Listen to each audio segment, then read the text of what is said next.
In the early 1930s, Mexico adopted the Estrada Doctrine as its foreign policy, and it is based on the principles of non intervention, the peaceful resolution of conflicts, and the self determination of all nations. Since its implementation, it's made Mexico more or less a neutral country. For instance, Mexico does not get involved, often at least, in the internal political disputes of other nations.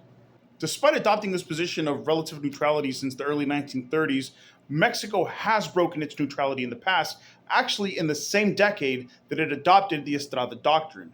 For example, in 1935, Mexico was only one of few nations who was very vocal in their protests against the invasion of Ethiopia by fascist Italy. As a result of being only one of a few nations who condemned these actions and for their support, Ethiopia actually has a city square called Mexico Square, where it hosts a replica Olmec head that was donated by Mexico.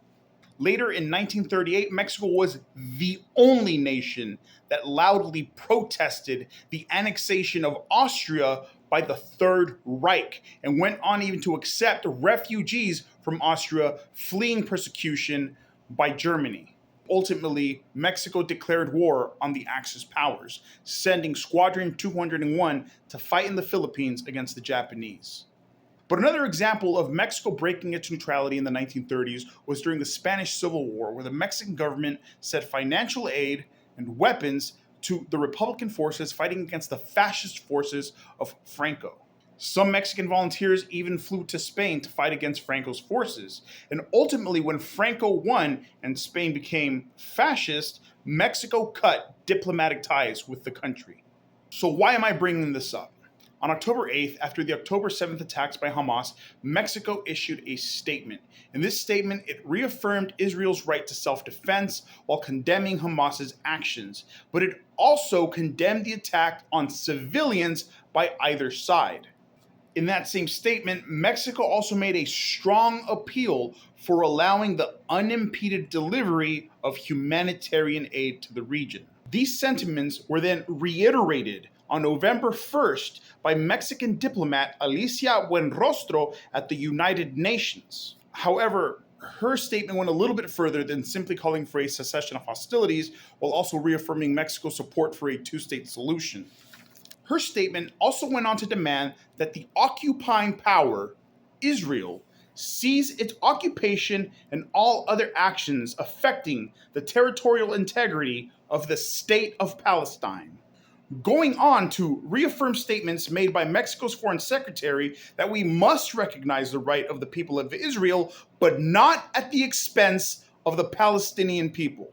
Now, here's the thing about these statements made by Mexico. Mexico has condemned the targeting of civilians, but since then, we have seen the death of over 10,000 Palestinians, over 4,000 of them kids, at the hands of the Israeli government and their indiscriminate bombing of Gaza. Going so far as to even bomb a so-called safe zone in the south, going even as far as bombing hospitals. Mexico appealed for the unhindered flow of aid, and yet Israel cut Gaza off from food, water, fuel, all while preventing aid to be trucked into the region. And when it finally allowed aid in, it was not enough. Mexico demanded that it cease its occupation and all actions which affect the territorial integrity of Palestine, and instead they moved forward with a ground assault while the world demanded a ceasefire. Yet despite all this, AMLO states that cutting diplomatic relations off with Israel is off the table, and that it's off the table in the name of neutrality. But we have broken our neutrality in the past. We've broken off relations with countries whose morality did not align with ours. We've funded Republican rebels in their fight against fascists. We've broken our neutrality when it came to standing on the right side of history.